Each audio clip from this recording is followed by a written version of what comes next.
میری پیاری، سلام محبت قبول کرو۔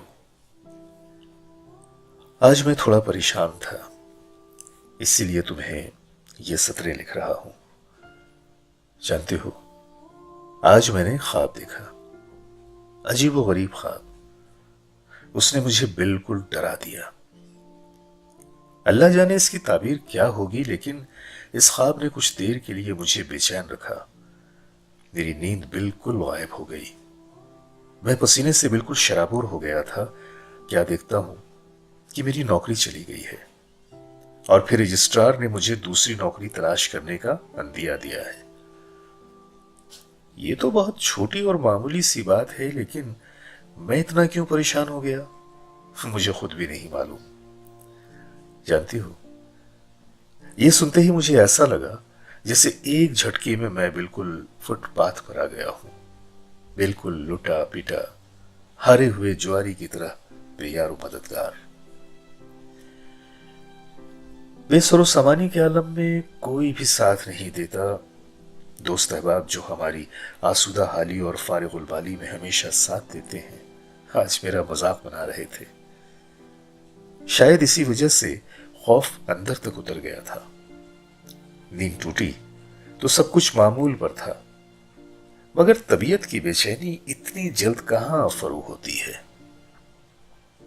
ہاں، تم تو جانتی ہو کہ مصیبت کے وقت خدا یاد آتا ہے۔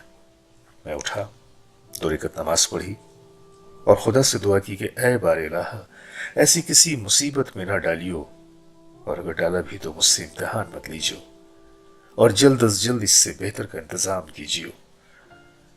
جب دل کو ذرا قرار آیا تو دوبارہ بستر پر لیٹ گیا کہ سو جاؤں، مگر نیند کہاں آتی۔ سنو، اس وقت رات کے 3:30 کا عمل ہے۔ کتابیں بستر پر بکھری پڑی ہیں۔ رات مطالعہ کرتے کرتے ہی آنکھ لگ گئی تھی۔ شاید شعیب نے لائٹ سوئچ آف کیا تھا۔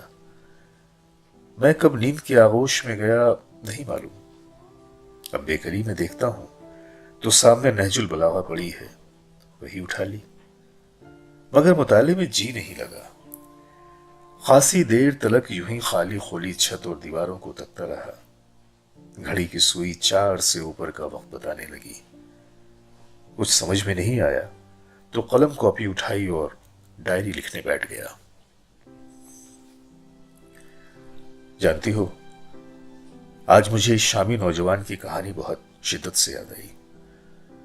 جب اس نے اپنا سب کچھ تباہ ہونے کے بعد، جس میں بم دھماکے سے اس کی پوری کمپنی تہس نہس ہو جاتی ہے، اس کی اچھی خاصی ملازمت اس کے ہاتھ سے پھسل جاتی ہے، اس کا گھر تباہ ہو جاتا ہے، تو اپنے احساس کی ٹیس کو ایک نظم کی صورت بیان کرتا ہے۔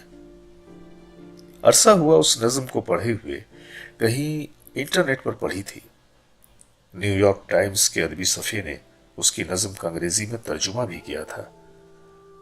میں نے وہ نظم وہیں پڑھی تھی، فی الحال اس کا نام بھی یاد نہیں آ رہا، ورنہ انٹرنیٹ سے تلاش کی جا سکتی تھی۔ بہرحال میں تمہیں اس کا مفہوم بیان کیے دیتا ہوں جو ابھی بھی میرے ذہن پر نقش ہے۔ آسودہ اور فارغ البالی میں دوستیاں بہت ہوتی ہیں، مگر تکلیف اور آزمائش میں دوست کہاں ملتے ہیں۔ نہ ہمیشہ بہار رہتی ہے نہ خزاں، یہ زمانے کا دستور ہے کہ یہاں ہر شے آنی جانی ہے۔ میں ایک آزمائش سے دعاؤں کے سہارے نجات حاصل کرتا ہوں کہ آسمان پھر نئے فتنے برپا کر دیتا ہے۔ اس دور کے دوستوں کا کیا بھروسہ، دیکھتے ہی دیکھتے بہترین دوست اغیار بن جاتے ہیں۔ جان، اس نظم میں جس درد اور کسک کو بیان کیا گیا ہے، میں اس کی روح کو کشید نہیں کر سکا ہوں، لیکن اس درد کو وہ ضرور محسوس کر سکتا ہے جو ایسے حالات سے گزرا اور اپنوں سے ڈسا گیا ہو۔ یہی وجہ ہوگی کہ خدا سے نا امید ایسی صورت میں خودکشی کر لیتے ہیں، اپنی زندگی کا قصہ تمام کر لیتے ہیں۔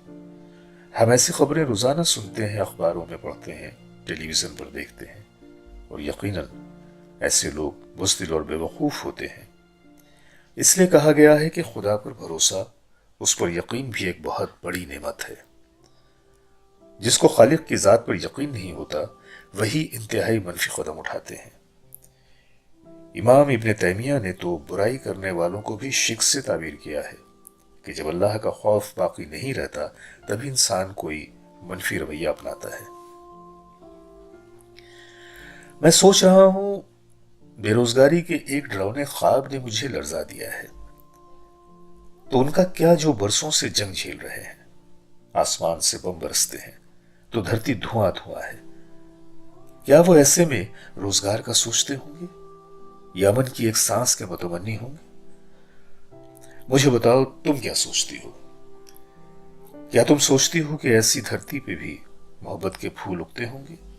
بقا کی جنگ لڑنے والوں کو محبت کی فرصت میسر ہوتی ہوگی؟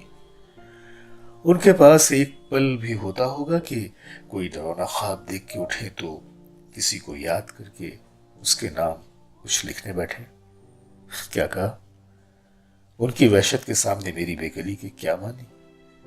دیکھو بات کہاں سے کہاں پہنچ گئی۔ میری وجہ سے بے وجہ تم بھی پریشان ہوئی، تم بھی کیا سوچ رہی ہوگی، پتہ نہیں کیا کیا بےہودہ خیالات میرے ذہن میں جنم لیتے ہیں اور میں سب لکھنے بیٹھ جاتا ہوں۔ خیر کیا کروں، عادت سے مجبور ہوں، مجھے معاف کرنا میری جان، ناراض کیوں ہوتی ہو؟ چلو اب نہیں لکھوں گا، تم بھی سو جاؤ، یہاں فجر کی اذان ہو رہی ہے اور میں نماز کو جاتا ہوں۔ اپنا خیال رکھنا، اور ہاں ایک آخری بات، آئی لو یو۔ فقط تمہارا محمد علم اللہ، 11 جولائی 2018، 4:30 بجے صبح صادق۔